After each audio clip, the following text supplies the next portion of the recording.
Exact. Oui. Et effectivement, un système où ça se rétrécit un petit peu. Exactement. Et ça s'insère dans la profil d'élu. Ça m'avait paru étonnant. Très bien. Et il me semble avoir compris que pour des raisons de facilité d'assemblage, la culasse statorique était séparée des dents. Exactement, oui, tout à fait. Ça ne présente pas d'éventuels problèmes au niveau d'entrefers parasites qui ne seraient pas pris en compte ensuite pour la structure. Il n'y a pas d'entrefers parasites qui sont présents à cause de ça? Entrefers parasites, pour le moment, non, on n'étudie pas cette partie-là, peut-être en perspective. Jusqu'à là, tout ce qui est validation, par exemple, critères électromécaniques ou vibrations même, où ça peut avoir impact, on n'a pas vu cet effet-là.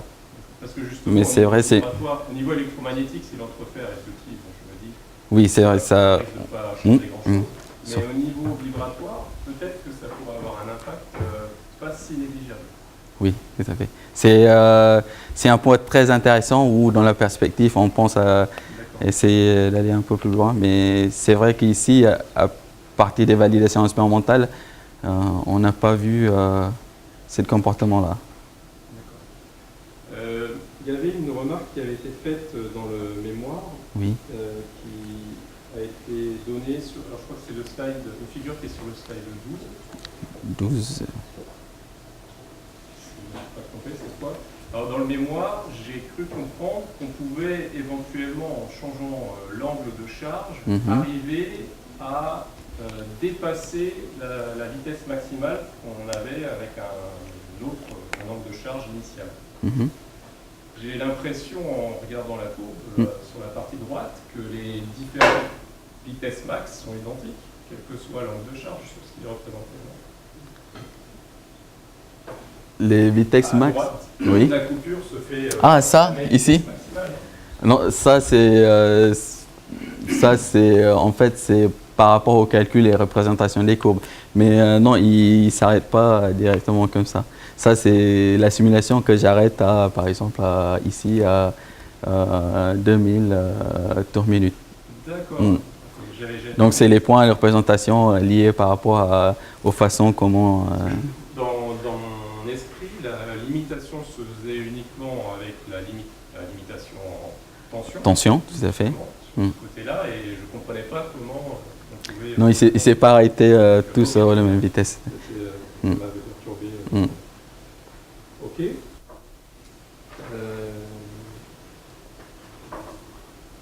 À un moment, il y avait une autre remarque, je crois qu'elle n'a pas été refaite sur la soutenance, qui était que le fait que les couples max, quand vous avez tracé les couples max, les profils de couple max, les profils de couple, vous avez dit les profils de couple,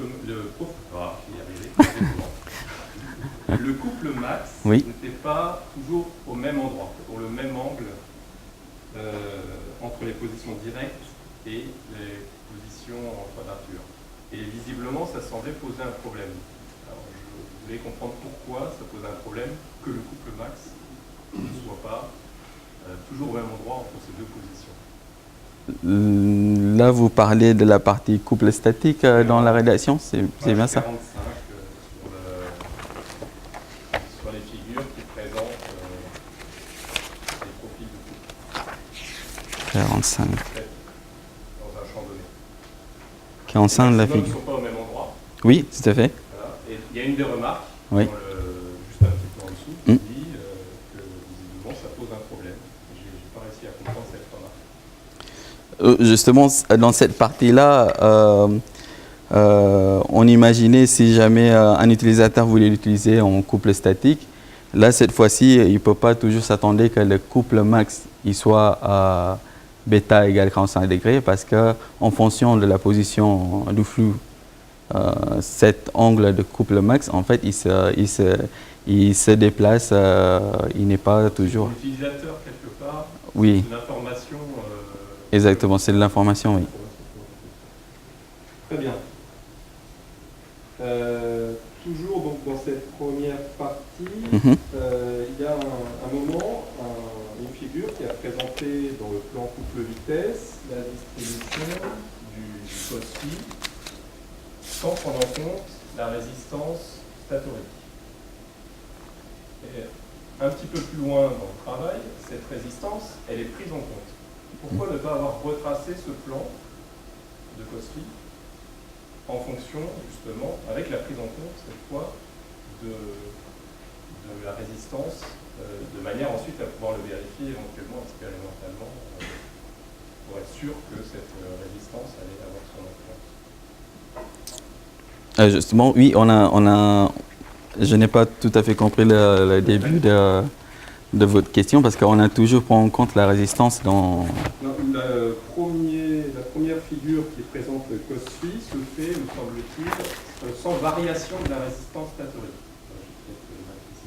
Sans variation de... On considère que la résistance statorique est oui, constante. oui, exactement, tout à fait. Ensuite, dans le modèle, on introduit la possibilité de prendre en compte les variations de cette La résistance résistance, oui. statorique en fonction de la température. Oui. Pourquoi ne pas avoir retracé, dans ce cas, avec ce complément, Mhm. le plan de vitesse avec la représentation du Cosby, pour voir son influence dans le plan. Ah oui, oui, c'est vrai, c'est... La vérification sur le rendement est affichée, mais le Cosby, c'est dommage qu'on n'ait pas pu le voir. Oui, c'est très intéressant. C'est quelque chose en plus qu'on peut produire à part des abats qu'on avait fait, mais je n'ai pas pensé. Oui, ce serait intéressant de voir les deux caractéristiques en même temps sur le plan coupe-vitesse. Un petit peu plus loin, vous parlez des mesures de température qui doivent être réalisées, et le terme que vous avez utilisé dans le mémoire, c'est oui. une mesure simple. Alors j'ai mis simple entre guillemets dans les remarques, oui. parce que quelque part la mesure de température, c'est jamais vraiment simple. Oui, non, ce n'est pas ça. Il faut choisir le point de fonctionnement, l'endroit où vous voulez placer votre thermocouple. Déjà, vous allez récupérer une valeur de température, et puis ensuite, cette valeur, la distribution de température, elle n'est pas homogène dans l'encoche. Oui, exactement. Il y a un gradient de température qui est présent. Donc, c'est pas aussi simple, c'est pas une simple mesure de température sur un point de fonctionnement qui va nous permettre d'avoir une idée très précise de comment la résistance statorique varie suivant le point qu'on est en train de considérer dans l'encoche. C'est quelque chose d'assez complexe. Oui, je suis d'accord. Oui. On fait des hypothèses pour simplifier. Oui, mais en réalité, c'est oui. pas évident.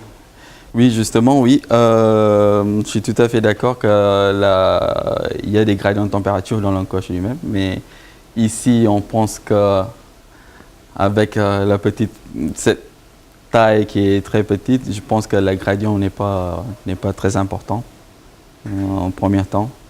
C'est plus important dans l'encoche oui. que dans la partie statorique, que dans le culasse. C'est pas homogène dans le... Non, ce n'est pas homogène, oui. Sur la partie des pertes fer, Mm-hmm. il y a une pondération qui a été faite pour obtenir un B moyen. Oui. La pondération elle est faite en prenant le B qui est dans les dents et dans la culasse, et il y a une moyenne qui est faite avec exactement la même pondération pour les deux. Oui. J'aurais plutôt pensé à faire une pondération volumique. Voilà, avec oui. prise en compte des ratios entre les dents et la culasse. Oui. Pourquoi vous avez fait un choix d'une pondération identique? À la base, parce que les volumes des 12 dents avec les culasses, les volumes de dents sont un petit peu plus petits, mais c'est vrai on aurait pu faire des pondérations par rapport au volume. Mais c'est à peu près équivalent, c'est ça les volumes? Oui, c'est à peu près, oui, exactement. Ça ne change pas grand-chose. Oui. Mais pour d'autres structures, éventuellement, ça oui, peut avoir un impact.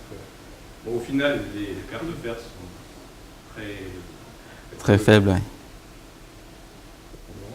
Ok. Je vais passer sur la partie de comparaison. J'ai trouvé ça particulièrement intéressant d'intégrer des comparaisons de différents rotors dans votre travail. Et je me posais une question. Le type de machine productance à double saillance peut se piloter en pulsé. Oui. Et je me disais, est-ce que ça demanderait un effort important? Est-ce que ça pourrait éventuellement, on pourrait adapter assez facilement tout ce qui a été développé pour travailler, pour pouvoir comparer aussi ces machines pulsées, de manière Adapté, vous voulez dire au niveau de modèle? Être capable, au final, de faire une comparaison. Vous avez les différentes topologies que vous avez présentées, Oui, en commande Sinus, oui. et la topologie MRVTS, Mm. de Science, Mm. en pulsé. Bah, maintenant,